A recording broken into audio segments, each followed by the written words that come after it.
जय हिंद दोस्तों, मैं मोहम्मद मतीन मॉडर्न क्लासेस की यूट्यूब चैनल पर आपका स्वागत है। दोस्तों आज हम जो चैप्टर लेके आए हैं वो है वायुमंडल।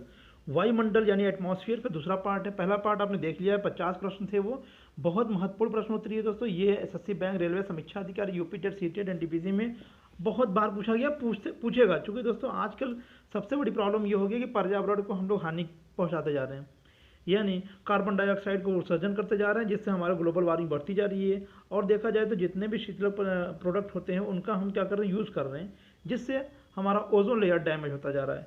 बात करते हैं इसी वायुमंडल से संबंधित कि वायुमंडल में क्या क्या खासियत है, कैसे कैसे कितने परतों में बांटा गया है, उससे संबंधित ये कुछ 50 प्रश्न उत्तरी रहेंगे। आइए बात करते हैं पहले प्रश्न की। वायुमंडल में जलवाष्प की मात्रा मापी जाती है। तो वायुमंडल जलवाष्प की मात्रा जो मापी जाती है, किसमें मापी जाती है? तो वो आर्द्रता के रूप में, या बर्फ के रूप में, या वर्षा के रूप में, या इनमें से कोई नहीं। तो इसका आंसर हो जाएगा आर्द्रता के रूप में। ठीक है। अब दूसरा प्रश्न है, ओजोन परत के न होने पर वायुमंडल में कौन सी किरणें प्रवेश कर जाएंगी? तो जहाँ ओजोन परत की बात आए और अगर किरणों की बात आए तो वो पैराबैंगनी किरणें होंगी, ये याद रखिएगा, अल्ट्रावायलेट रेज होगी, यानी आंसर ए। अब बात करेंगे तीसरा वाले, ऑक्सीजन पर ऊर्जा की अधिकतम मात्रा कौन पैदा करता है? तो यहाँ ऑक्सीजन पर ऊर्जा की अधिकतम मात्रा कौन पैदा करता है? तो इसका आंसर हो जाएगा वसा, ऊर्जा, कोलेस्ट्रॉल, या इनमें से कोई नहीं। इसका आंसर हो जाएगा वसा। आंसर हो जाएगा क्या? वसा, यानी कि ए। चौथा प्रश्न है, पृथ्वी की सतह के ठीक भूमध्य रेखा के ऊपर लगभग 16 किमी ऊंचाई तक और ध्रुवों के ऊपर 8 किमी तक वायुमंडल जोन को क्या कहा जाता है? दोस्तों यानी हमने ये अभी पहले चैप्टर आपको बताया था कि यानी पृथ्वी है, पृथ्वी के ऊपर वाले जो सबसे ऊपरी परत होता है, यानी सबसे निचली परत होता है, वो कौन सा होता है? क्षोभ मंडल। ये क्षोभ मंडल हो गया, ये समताप मंडल, और ये कौन सा है? मेसो यानी मध्य मंडल, और ये आयन मंडल। इसकी आयन मंडल होगी, इसके ऊपर क्या है? बहिर्मंडल है। ये कहा जा रहा है कि देखिए, जो क्षोभ मंडल होता है उसकी जो ऊंचाई होती है भूमध्य रेखा पर 16 किलोमीटर, यानी ऊंचाई होती है भूमध्य रेखा पर 16 किलोमीटर। और वही अगर ध्रुवों की बात करें, जो केंद्र होता है उत्तरी ध्रुव और दक्षिणी ध्रुव, वहाँ पर 8 किमी होती है। तो उसे क्या कहा जाता है? उस मंडल को क्या कहा जाता है? इसका मतलब ये है, तो यहाँ पर आंसर क्या हो जाएगा?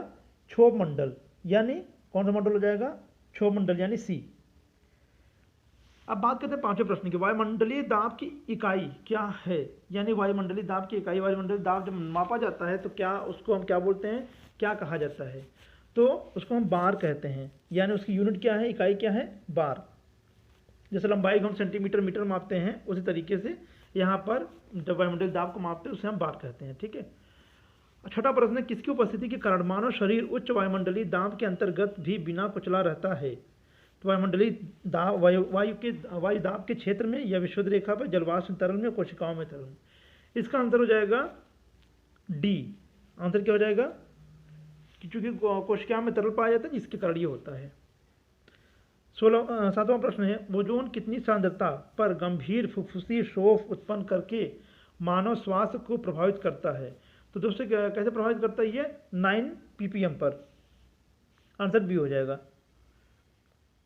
पूर्ववर्ती संयुक्त सोवियत रूप के चेरनोबिल नाभिकीय ऊर्जा केंद्र में वह दुर्घटना कब हुई थी जिससे वहां वायुमंडल में रेडियो न्यूक्लाइड फैल गए थे? तो ये घटना हुई थी वर्ष 1986 में हुई थी। ठीक है, वर्ष 1986, 1996 में। अब बात करते हैं 9वें प्रश्न की, किस गैस में वृद्धि के कारण भूमंडलीय ताप में वृद्धि हो जाती है? अब भूमंडलीय ताप में वृद्धि हो जाती है, इसका मतलब कौन सी गैस है? कार्बन डाइऑक्साइड, जिसको हम ग्लोबल वार्मिंग गैस बोलते हैं, कार्बन डाइऑक्साइड गैस। ठीक है, आंसर क्या हो जाएगा? सी। 10वां है, वायुमंडल में नाइट्रोजन की प्रतिशतता लगभग कितनी है? तो 78.03%, बिल्कुल सही है, यानी ये हो जाएगा। ऑक्सीजन की मात्रा कितनी है? 20.93% ना, 20.93%। और वहीं अगर कार्बन डाइऑक्साइड की बात करें तो 0.03%। तो ये हो गया हमारे गैस की प्रतिशतता, यानी आयतन के आधार पर। 11वां प्रश्न है, सूर्य में ऊर्जा का स्रोत है, क्या है? नाभिकीय संलयन, आतपन, ऊष्मन, या अप्रदूषणकारी होना। तो इसका आंसर हो जाएगा ए, यानी नाभिकीय संलयन। 12वां प्रश्न है, पृथ्वी के वायुमंडल में कितनी ऊंचाई तक गैसों का आवरण है? तो दोस्तों 200 किलोमीटर तक ऊंचाई पर जो गैस पाया जाता है, नाइट्रोजन, ऑक्सीजन, कार्बन डाइऑक्साइड या अदर गैसें जो पाई जाती है, कहाँ से पाई जाती है? 200 किलोमीटर की ऊपर ऊंचाई तक। उसके बाद कौन सी गैस पाई जाएगी? उसके बाद हाइड्रोजन और हीलियम की मात्रा मिलती जाएगी। ठीक है, तो ये रहा 12वें प्रश्न का सी। अब बात करते हैं 13वां नेक्स्ट प्रश्न। कुछ सूक्ष्म जीवों की सहायता से वायुमंडल में पोषक तत्वों का पुनः चक्रण होता है। इन सूक्ष्म जीवों को क्या कहते हैं? रोपड़, जीवाणु, अपघटक या घटक। इसका आंसर हो जाएगा सी, यानी अपघटक कहा जाता है। 14वां प्रश्न है, भूपृष्ठ पर जनित वायुमंडलीय दाब किस कारण से है? तो भूपृष्ठ पर जो वायुमंडलीय दाब है किसके कारण से है? तो पृथ्वी के गुरुत्वाकर्षण बल के कारण।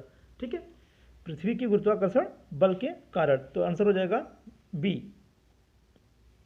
15वां है, सूर्य से पृथ्वी को प्राप्त ऊष्मा को क्या कहते हैं? ऊष्मा, आतपन, सौरताप या विकिरण। तो जो सूर्य से पृथ्वी को प्राप्त जो ऊष्मा जो प्राप्त होती है उसे हम बोलते हैं आतपन। क्या कहा जाता है? आतपन।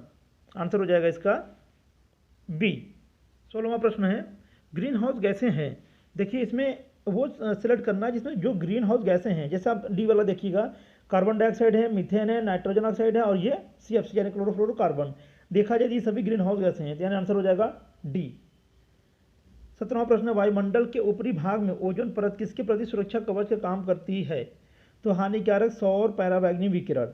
आंसर हो जाएगा सी। 18वां प्रश्न है, अंटार्कटिका के ऊपर ओजोन छिद्र का पता कब चला था? तो कब पता चला था ओजोन अंटार्कटिका के ऊपर? 1975 में, 1975 में पहली बार पता लगाया गया था। ठीक है। 19वां प्रश्न है, ग्रीन हाउस इफेक्ट का क्या अभिप्राय है? तो ग्रीन हाउस गैस का क्या अभिप्राय है? देखिए यहाँ पढ़ लेते हैं पहले इसको। मीथेन गैसों के कारण सौर ऊर्जा का संग्रह, तो ये तो नहीं होगा। कार्बन डाइऑक्साइड गैसों के कारण सौर ऊर्जा का संग्रह, तो जहाँ पे कार्बन डाइऑक्साइड हो जाए वहाँ पे समझ लिया ग्रीन हाउस गैस हो जाएगा। ठीक है ना, ये हो जाएगा। जब ग्रीन हाउस गैस नहीं रहेगा तो मीथेन रहेगा, मीथेन नहीं रहेगा तो नाइट्रस ऑक्साइड रहेगा, नाइट्रस ऑक्साइड नहीं रहेगा तो CFC रहेगा। ठीक है। अब बात करते हैं 20वें प्रश्न की। ओजोन परत क्या अवशोषित करता है? ओजोन परत क्या अवशोषित करता है? तो गामा किरणें, एनोड किरणें, कैथोड किरणें और पैराबैंगनी किरणें। तो आंसर हो जाएगा डी, यानी पैराबैंगनी किरणें। 21 वातावरण की ओजोन परत को क्षति पहुंचाने वाला यौगिक कौन सा है? ओजोन यानी वातावरण में जो क्षति पहुंचाने वाले यौगिक वो कौन सा है? सल्फ्यूरिक कार्बन, कार्बन डाइऑक्साइड, यौगिक कार्बन या क्लोरोफ्लोरोकार्बन। तो मैंने पहले बता दिया था कि ओजोन परत की जहां बात है उसके क्षय की बात है तो वहां पर क्लोरोफ्लोरोकार्बन होगा। 22वां है, ग्रीन हाउस गैसों की अवधारणा किसकी थी? चार्ल्स डार्विन की, गैलीलियो की, जोसेफ फ्यूरियर की या जॉन कैंटर की। तो आंसर हो जाएगा सी, जोसेफ फ्यूरियर की। 23वां प्रश्न है, ओजोन परत का क्षरण किसके कारण होता है? ओजोन परत का जो क्षरण होता है किसके कारण होता है? प्रदूषण का विश्वव्यापी प्रभाव, क्लोरोफ्लोरोकार्बन, कार्बन डाइऑक्साइड वृद्धि, जलवायु परिवर्तन। तो इसमें जो आंसर हो जाएगा, सटीक आंसर होगा बी, यानी क्लोरोफ्लोरोकार्बन की अधिकता के कारण ओजोन परत का क्षरण होता है। वायुमंडल में प्रदूषकों की सांद्रता को प्रायः व्यक्त किया जाता है। तो कैसे व्यक्त किया जाता है? वायुमंडल में जो होता है प्रदूषण होता है उसको कैसे व्यक्त किया जाता है? अंश प्रति मिलियन में। किसमें किया जाता है? अंश प्रति बिलियन नहीं, मिलियन में।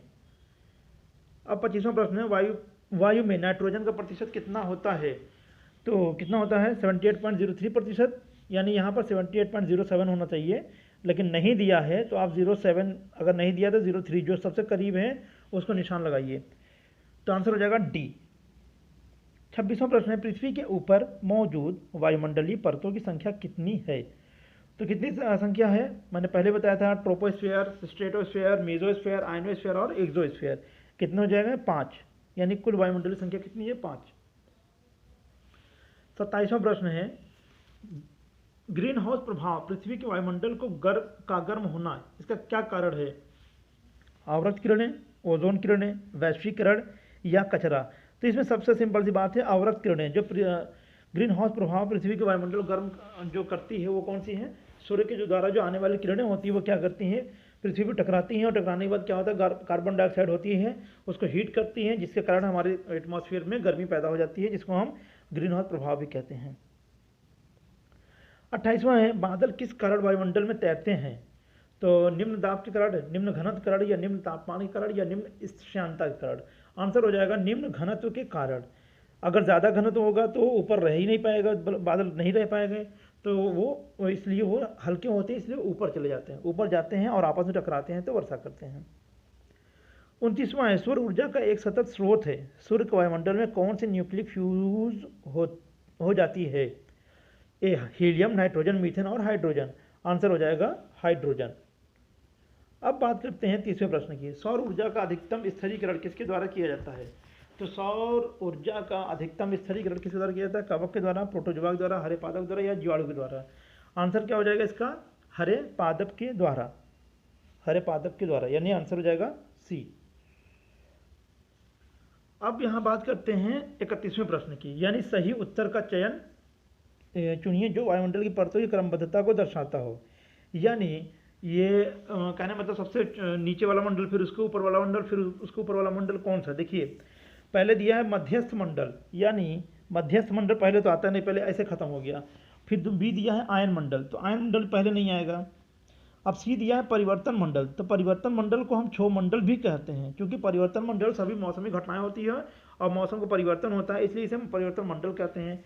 तो जरा इसी को देखते हैं। परिवर्तन मंडल यानी क्षोभ मंडल, समताप मंडल बिल्कुल सही है, मध्यस्थ मंडल यानी मीसोस्फीयर, आयन मंडल यानी आयनोस्फीयर, आयतन मंडल यानी एक्सोस्फीयर।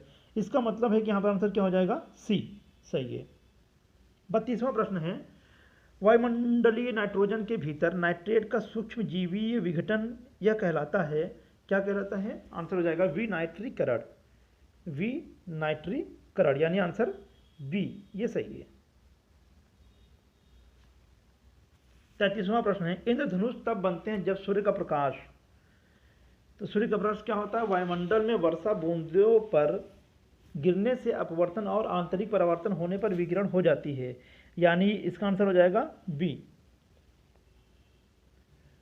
34वां प्रश्न है, कृषि क्षेत्रों से उत्पन्न हो रही मीथेन से भिन्न एक अन्य महत्वपूर्ण हरित गृह गैस कौन सी है? तो कौन सी है वो? Nitrous oxide. इसमें दिया है नाइट्रस ऑक्साइड, तो नाइट्रस ऑक्साइड हो जाएगा आंसर, ठीक है, डी। 35वां, निम्नलिखित में से कौन सा रसायन वायुमंडल में ओजोन परत के क्षय के लिए जिम्मेदार है? ओजोन परत के क्षय के लिए जिम्मेदार कौन सा है? क्लोरोफ्लोरोकार्बन यानी CFC, आंसर हो जाएगा सी। 36वां प्रश्न है, कार्बन डाइऑक्साइड के अलावा अन्य ग्रीन हाउस गैस कौन सी है? इनमें ये पता लगाना है कि कार्बन डाइऑक्साइड अगर ऑप्शन में नहीं है तो उसके बाद जो सबसे ज़्यादा प्रभावित करती है पृथ्वी के हीट होने में, वो कौन सी गैस है? आर्गन है या N2 है या O2 है? तो इसमें आ जाएगा ऑप्शन मीथेन, CH4। वायु दाब को मापने को यंत्र क्या कहते हैं? हाइग्रोमीटर, एनीमोमीटर, थर्मोमीटर या बैरोमीटर? तो वायु दाब को मापने के लिए क्या बोला जाता है? हम लोग क्या कहते हैं इसको? बैरोमीटर, आंसर हो जाएगा बैरोमीटर यानी आंसर डी। अब देखिए यहाँ पर वायु दाब को मापने के लिए कहा गया था, तो बैरोमीटर। अब यहाँ बात करते हैं वायुमंडल में आर्द्रता मापने के लिए प्रयुक्त यंत्र को क्या कहते हैं? हाइग्रोमीटर, एनीमोमीटर, थर्मामीटर या बैरोमीटर? तो इसका क्या हो जाएगा? हाइग्रोमीटर। जब आर्द्रता की बात आई थी तो हाइग्रोमीटर, जब दाब की बात आई है तो बैरोमीटर, ये ध्यान दीजिएगा। पृथ्वी के लगभग 50 किमी तक के वायुमंडल में व्याप्त है लगभग, ये क्या व्याप्त है? यानी 21%। इसमें देखिए जो ऑप्शन दिया है 36% ऑक्सीजन और 70% नाइट्रोजन, बिल्कुल गलत है। बी है 71% ऑक्सीजन और 18% नाइट्रोजन, ये भी गलत है। सी दिया है 55% ऑक्सीजन और 45% नाइट्रोजन, ये भी गलत है। अब डी बिल्कुल सही दिया है कि 21% ऑक्सीजन और 78% नाइट्रोजन, यानी आंसर हो जाएगा डी, ये सही है। 40वां प्रश्न है, अधिकतर मौसम की घटनाएं वायुमंडल किस परत में घटती है? आंसर लिखा है क्षोभमंडल, बिल्कुल सही है। 41वां प्रश्न है, आकाश में तारे क्यों टिमटिमाते हैं? यानी आकाश में जो तारे टिमटिमाते हैं वो इसका कारण क्या है? देखते हैं। वायुमंडल में विभिन्न परतों द्वारा अपवर्तन के कारण, तो बिल्कुल सही है, यही पहला ही ऑप्शन सही है कि वायुमंडल में विभिन्न परतों द्वारा अपवर्तन के कारण तारे टिमटिमाते हैं। अब बात करते हैं 42वें प्रश्न की। समान वायुमंडलीय दबाव वाले क्षेत्रों को मानचित्र में जोड़ने वाली रेखा को क्या कहते हैं? तो जो समान वायुमंडलीय दबाव वाले क्षेत्रों को मानचित्र में जोड़ने वाली रेखा को कहते हैं। अब समान कह रहा है तो इसका मतलब सम हो जाएगा, तो यहाँ पे समदाब रेखा आ जाएगा। ऐसे समझ लिया करिए कि अगर समान कह रहा है तो समदाब रेखा हो जाएगी, ठीक है, समदाब रेखा। 43वां प्रश्न, सौर विकिरण का जो भाग बिना गर्मी दिए पृथ्वी से परावर्तित हो जाता है उसे क्या कहते हैं? उसे क्या कहते हैं? जो बिना परावर्तित हुए ऊपर चला जाता है उसे कहते हैं धवलता, आंसर हो जाएगा सी, यानी धवलता कहते हैं। 44वां प्रश्न है, भूमि तल के समीप वायु राशि क्यों अधिक गर्म है? क्यों अधिक गर्म है? क्योंकि वायु राशि पार्थिव विकिरण से गर्म होता है, ठीक है, क्योंकि वायु राशि पार्थिव विकिरण से गर्म हो जाता है, यानी आंसर हो जाएगा बी, ये सही हो जाएगा। 45वां है, उत्तरी गोलार्ध में चलने वाली शीत और तेज वात यानी हवा जो उपध्रुव प्रदेश तक जाती है उसे क्या कहते हैं? उसे कहते हैं नॉर्थ ईस्टर। क्या बोलते हैं उसे? North Easter. यहाँ पे आंसर हो जाएगा डी। अब बात करते हैं 46वें प्रश्न की। वायुमंडल की ऊपरी परत द्वारा किस प्रकार के विकिरण का अवशोषण किया जाता है? तो वायुमंडल की जो ऊपरी परत है उसके द्वारा कौन सी किरण अवशोषित किया जाता है? उसे बोलते हैं अवरक्त, यानी आंसर हो जाएगा ए, अवरक्त सही है। अब देखिए 47वां प्रश्न है, दक्षिणी गोलार्ध में 40 डिग्री दक्षिण से लेकर यानी 40 अंश दक्षिणी अक्षांश से लेकर 60 अंश दक्षिणी अक्षांश के बीच चलने वाली हवाओं को क्या कहा जाता है? तो क्या कहा जाता है उसे? यानी तूफानी चालीसा कहा जाता है, तूफानी चालीसा कहा जाता है उसे। 48वां प्रश्न है कि ऊंचाई बढ़ने से वायुमंडलीय दाब पर क्या प्रभाव पड़ता है? तो ऊंचाई बढ़ने से वायुमंडलीय दाब पर क्या प्रभाव पड़ता है? वायुमंडलीय दाब घटता है, बढ़ता है, या वायुमंडलीय दाब घटता बढ़ता रहता है? तो इसका आंसर हो जाएगा डी, यानी वायुमंडलीय दाब घटता है। 49वां प्रश्न है, सूर्य की ऊष्मा पृथ्वी पर कैसे पहुंचती है? विकिरण के द्वारा या चालन के द्वारा, परावर्तन के द्वारा, संवहन के द्वारा? तो सिंपल सी है, विकिरण के द्वारा। आंसर हो जाएगा ए, यानी विकिरण के द्वारा। अब दोस्तों ये हमारे इस चैप्टर के आखिरी प्रश्न है। आइए देखते हैं, ओजोन क्षेत्र सबसे अधिक किसके ऊपर बन रहा है? तो सबसे अधिक किसके ऊपर बन रहा है? वो है अंटार्कटिका महाद्वीप। ठीक है दोस्तों, ये रहा आज का 50 महत्वपूर्ण प्रश्नोत्तरी। आगे फिर लेकर आएंगे, तब तक के लिए जय हिंद, जय भारत।